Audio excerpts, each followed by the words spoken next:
Wow, I'm bad with names, though. I can remember details about the people. Names, no, but I can remember so many details about them, like what we have.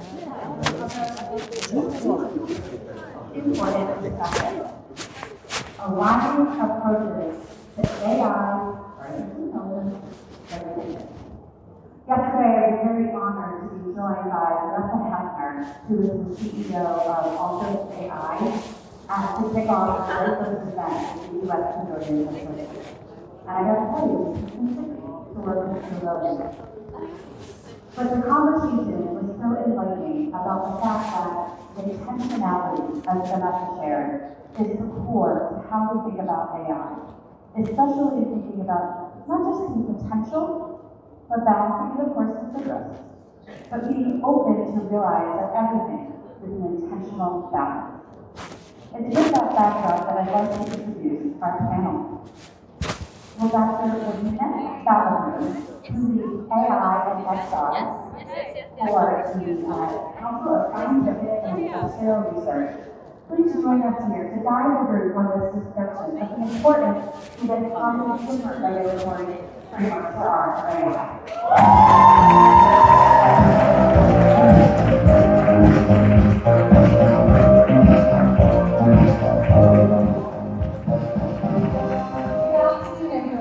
I'd also like my distinguished co-panel members to also join me on stage, Mariba and Sally.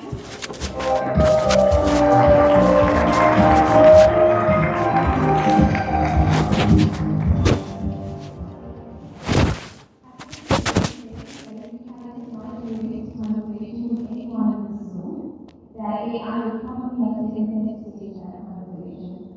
The same is true when it comes to conversations related to technology taking place in our forums, in our communities, in our governments, and also in the world as well. We're experiencing that tenfold at the moment. What we see happening right now globally when it comes to 2025 is being a pivotal year when it comes to AI governance. They are reported over 60 countries. In fact, the last time I checked that statistics was last week, and it was 66 countries that reported being involved in starting up AI governance initiatives in their nations. Now, that's a great opportunity for us to look at collaboration, but it's also a safe space in the business of fragmentation. And that's what we're going to unpack today. We're going to unpack that space for collaboration and opportunity.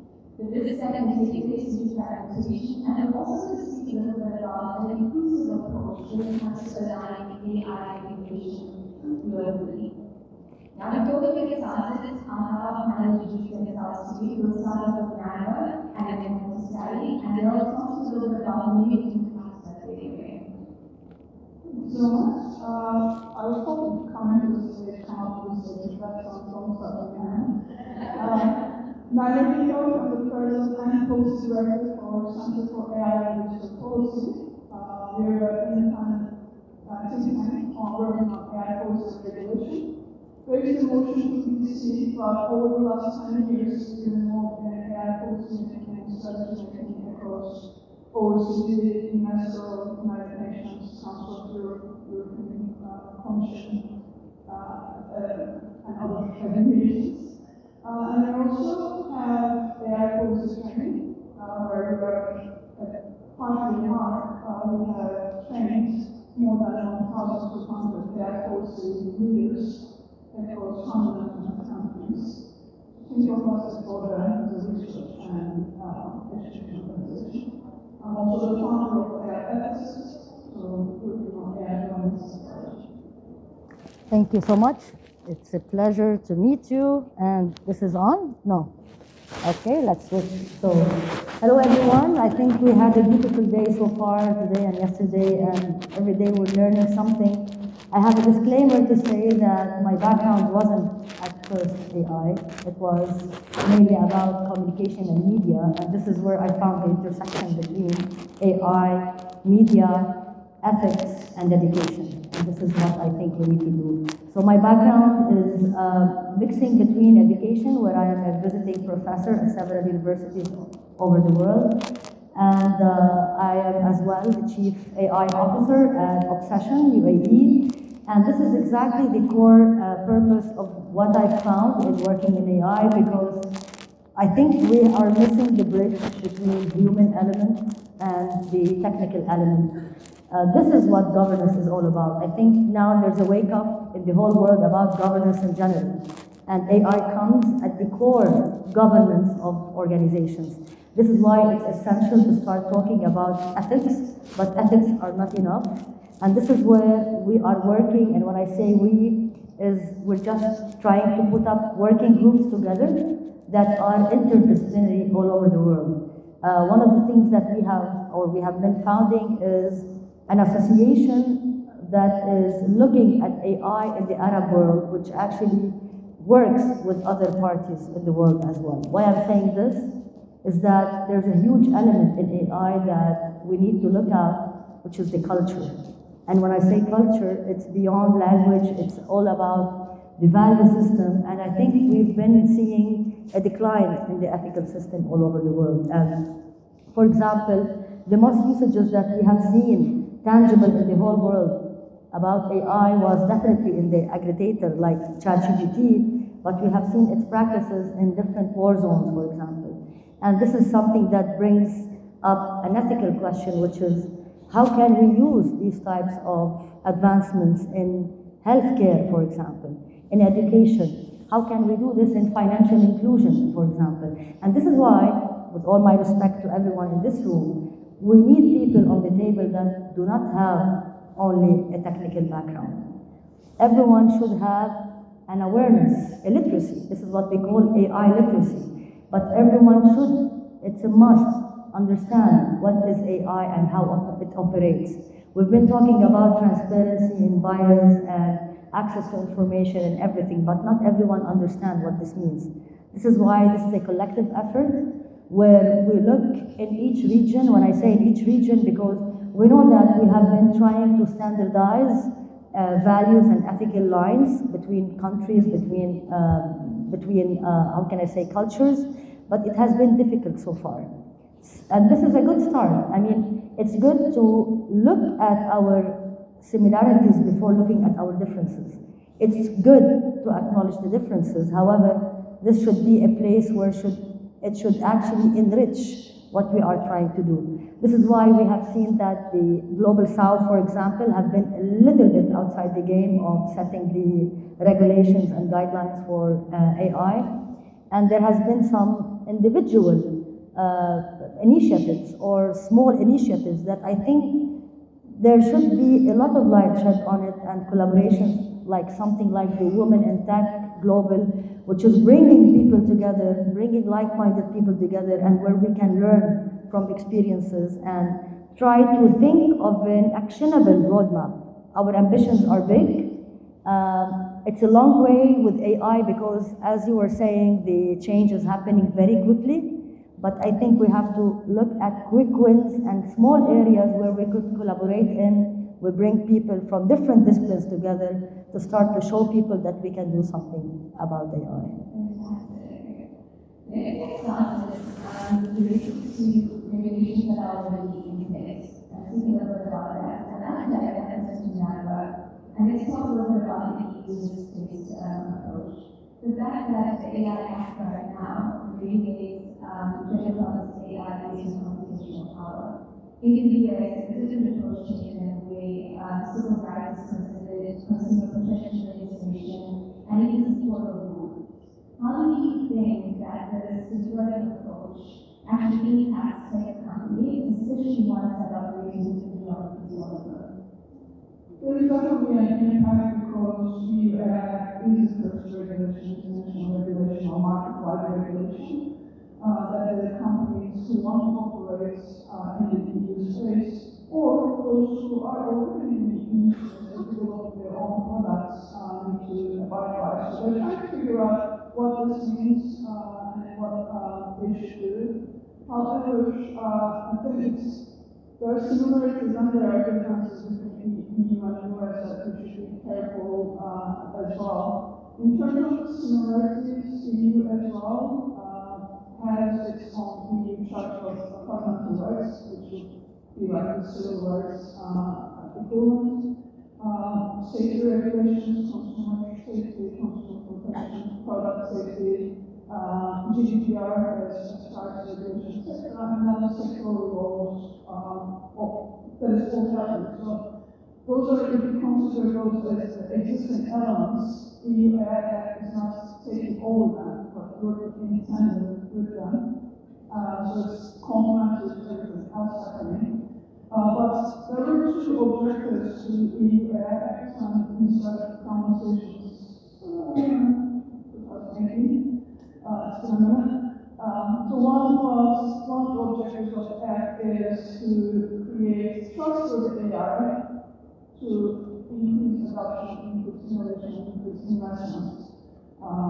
The EU wants this precautionary approach where companies and organizations are more careful about the products that they develop and deploy, so there is more trustability to the systems, so that adoption can be higher. And then the second piece, and we protect fundamental rights and safety with that. The second objective is, because the EU has 27 countries, instead of 27 separate regulations, they thought that fragmented approach would be very detrimental to both the EU countries as well as those countries from abroad. So harmonized regulation means one regulation that applies to all of them. And that was also a positive approach. In the US, we are, as you mentioned, we have civil rights, consumer protection, and other stuff that are also operating. But we're also seeing the different states coming up with AI regulations. So we already have California, Colorado, Utah, New York State coming up with regulations, which means that what we was trying to avoid with that fragmentation is now starting to happen in the US. And all of the businesses, as well as startups, are very concerned about 50 different state regulations. So I think there's some differences from similarities.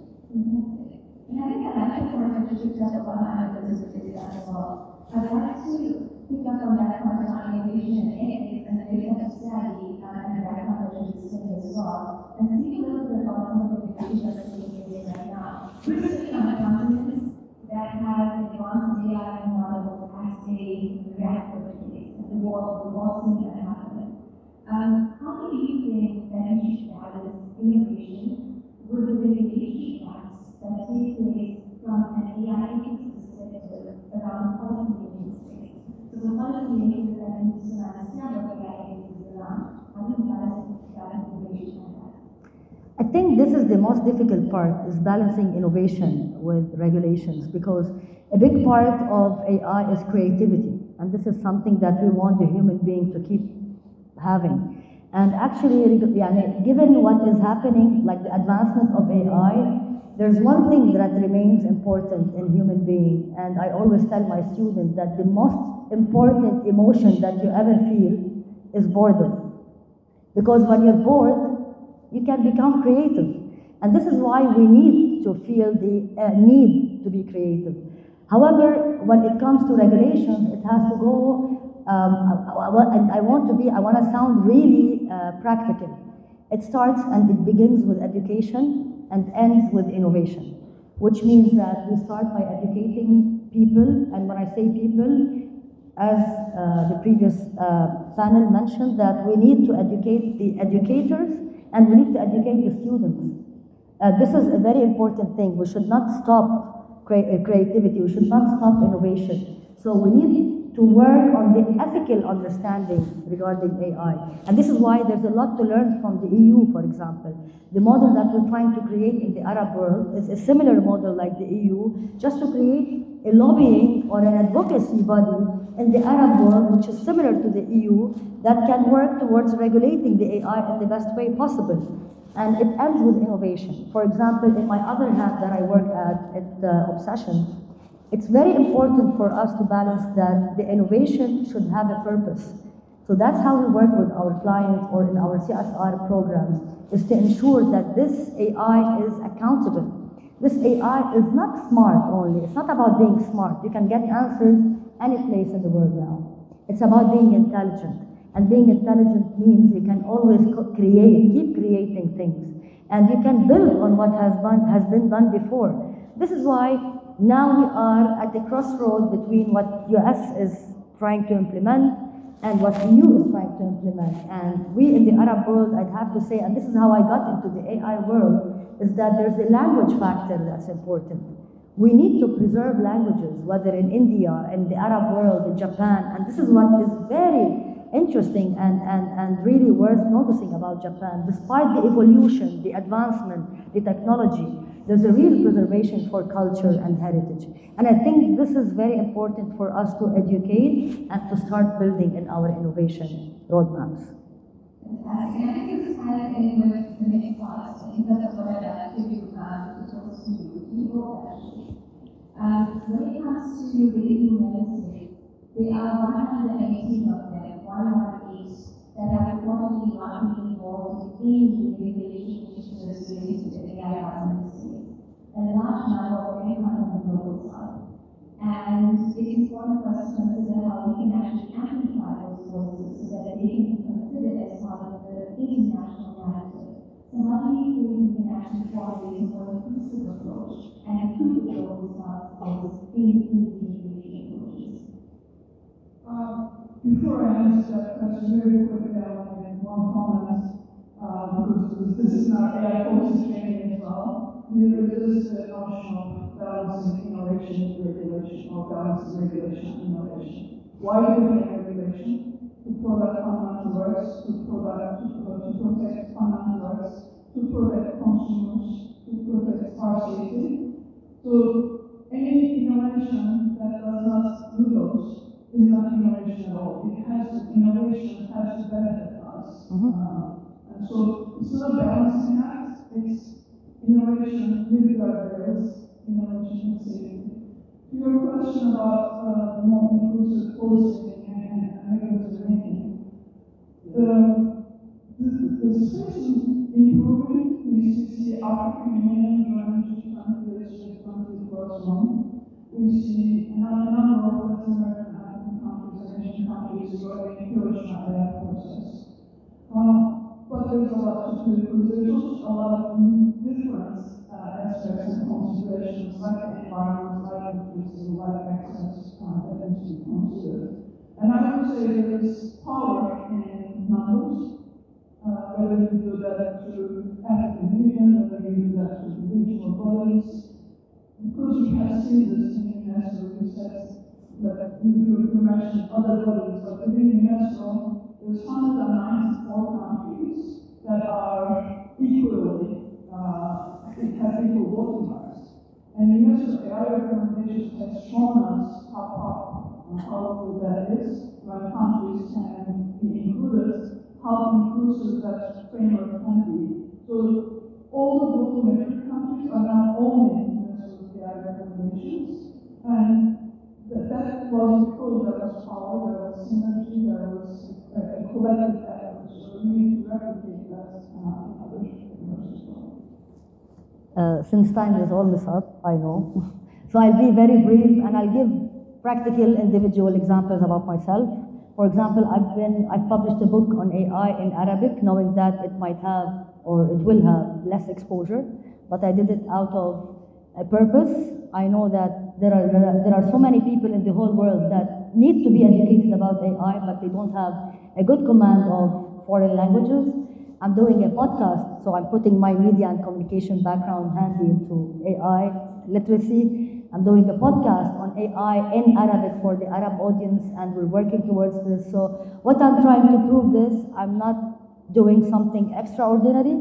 I'm doing things that I can do, simple things, but if everyone can do simple things, whether in the classroom, being a university professor where I could educate my students on these topics, or in a podcast, or in a book, I think, and being, of course, being in this amazing event, this is something also. In addition to being rewarding, it's something that I'm trying to transfer this knowledge to my fellows back at home. This is why some of you have been calling me the influencer or the vlogger, but I've been really trying to transfer this knowledge to everyone back home so that they can benefit from this experience. This is, I think, a little bit of a step of what we can do. Thank you very much. So to summarize, we probably see main points. We see aspects around collaboration, we see an approach around having power through numbers, and we also see how important it is to bridge the gap in terms of the language barriers. And that's how we can work towards creating an inclusive AI community framework. Thank you very much to the panelists, and thank you to the audience for your attention. Thank you.